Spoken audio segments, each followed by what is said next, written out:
Hello there, lovely people. It's Alex from Nintendo Life here, and today we're going to be taking a look at the Nitro Deck Plus. Now, if you haven't seen our original review of the original Nitro Deck, I thoroughly encourage you to go and watch that, as it'll provide context and it'll go over things that we're not going to bother doing here, because this is an upgraded version, so we're not going to go over everything. We're going to be focusing on the upgrades. But just a super quick rundown, if you're unfamiliar, this is basically something that you slide your Nintendo Switch into, and now these are your controls.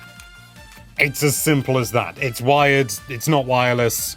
What more can I say? But anyway, that's more than enough waffling. Let's dive right into things. So, the Nitro Deck Plus. Let's nip this in the bud right now. They listened to community feedback and they have made changes that they believe to be improvements that fix some of the issues. And one of the biggest issues, and this is one that I held myself and I know loads of other people did, was the right stick was in the improper position. It was uncomfortable to use, you had to sort of like really awkwardly move your thumb down. For some people it wasn't an issue, but I've got reasonably large hands, not gargantuan by any stretch, and it was just unplayable. It was just unplayable.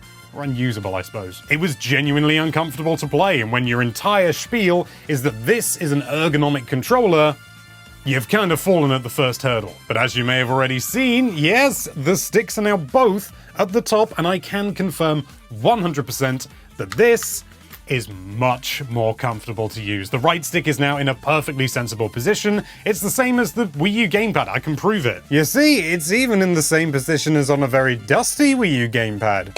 So, problem solved, yeah? Well, for the right stick, absolutely. It's much better. The eagle-eyed among you may have noticed that the face buttons have had to move because of that. And now the face buttons are in exactly the same position as the right stick was on the original Nitro Deck, so guess what?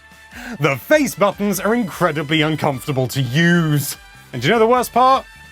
The face buttons are more uncomfortable to use than the right stick was on the original. I genuinely can't believe that anybody actually tried this before sending it out. I mean, obviously they had to. I don't know whether they've got weird hands or whether I've got weird hands, but I mean, it is just in the most awkward position. Once again, I'm having to claw my hand around in order to press the face buttons. And the face buttons are so much more important than the right stick. And I think the company foresaw this, shall we say, massive design oversight, because now, compared to the previous one, these back buttons, which were on the original, are now the ABXY buttons. I can't remember what order it is because I immediately disabled them because I don't care for back buttons. And in theory, this fixes the face button issue, because now all of a sudden, you never need to put your hand down there, or rather your thumb.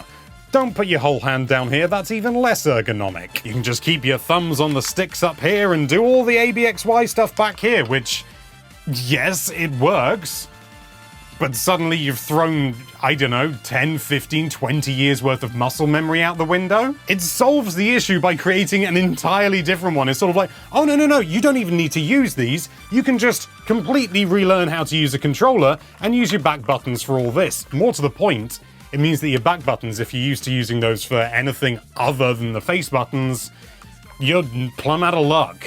I mean, you're not, you can remap them to whatever you like, but clearly, you know, do you see what I mean? Like, there's only 4 back buttons. There are 2 new buttons at the side, which are fine, I suppose. Again, they're remappable. They're very loud and clicky. They're not the nicest to use, but you can hit them from, I was about to say almost anywhere, and then I just found a place I couldn't hit them from. But it's cutting off your nose to spite your face. Who wants to relearn, essentially, how to use a controller pretty much from the ground up? All right, not entirely, but at least a significant chunk of it, specifically just to use this supposedly ergonomic, easy-to-use controller.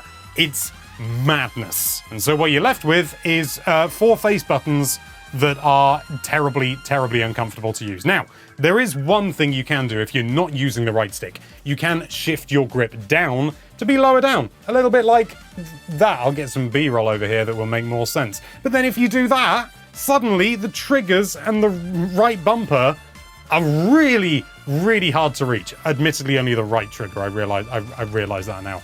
ZR. It's doable, but again, we're making compromises, and compromises that don't need to be made. There is maybe enough real estate on here in order to have offset controls, just like a Pro controller. Maybe not to the same degree, but you see that they're diagonal, because that's the way that thumbs work. Thumbs like to move like that more than they like to move like that. That's the whole reason why, for example, the Satisfy controller, which I am a big fan of, do you see how it's asymmetrical? This side is more out, as it were. It's sort of thicker, it's more angled than this side, because your thumb naturally wants to go like that, and the D-pad isn't as important on this side, but the right stick is super important along with the face buttons.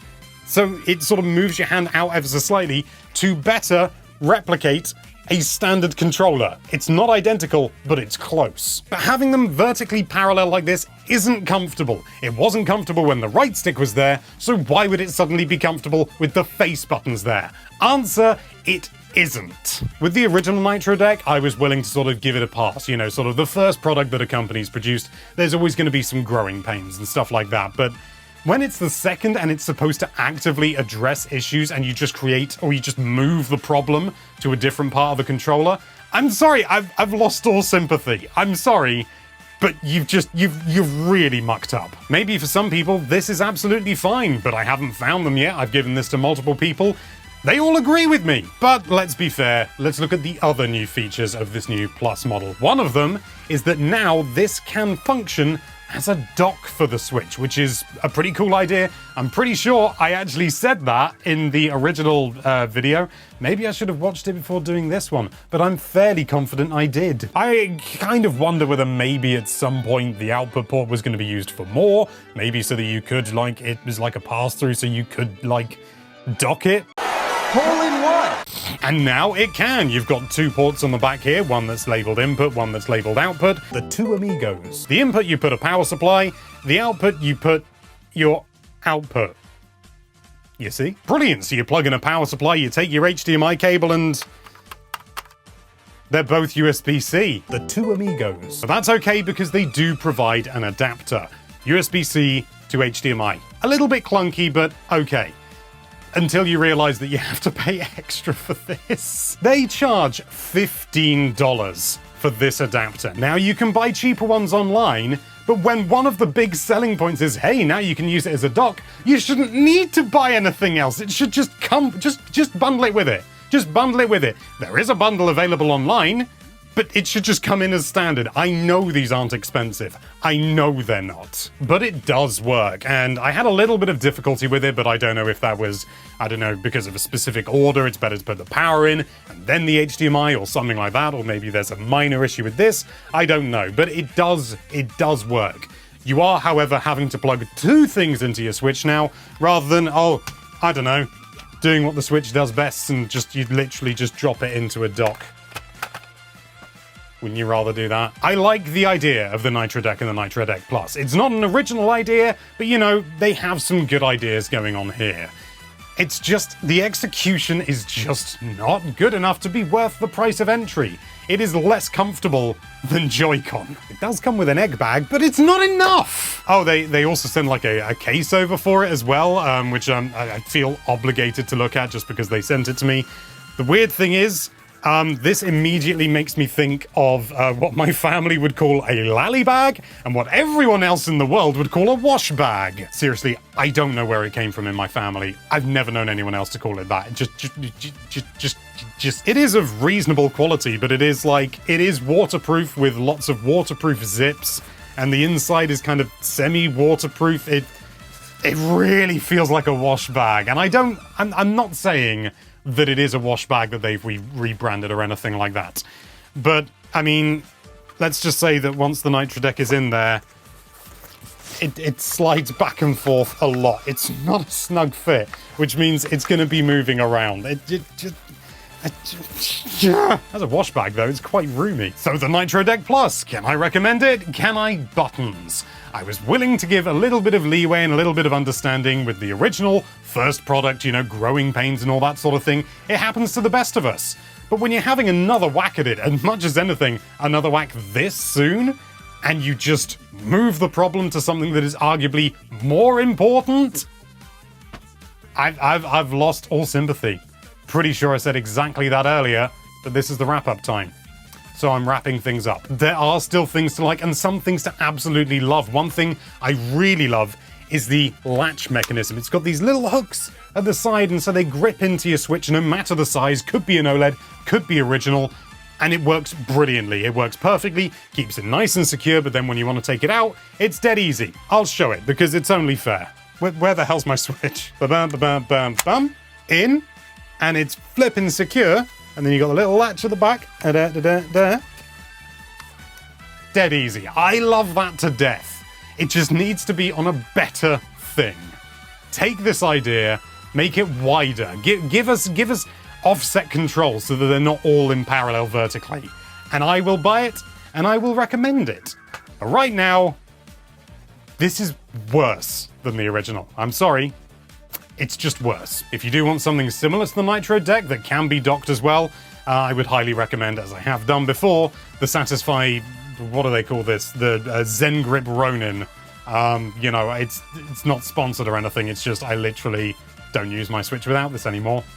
I can't think of higher praise. Thank you so much for watching. If you like this video, then why don't you click that subscribe button instead of just moving it around to somewhere else, and be sure to check out NintendoLife.com for all sorts of lovely Nintendo-related content.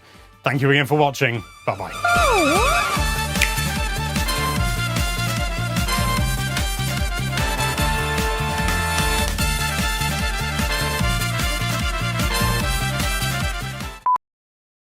Such a shame. It's such a bloody shame. You see, it's even in the same position as on a very dusty Wii U gamepad.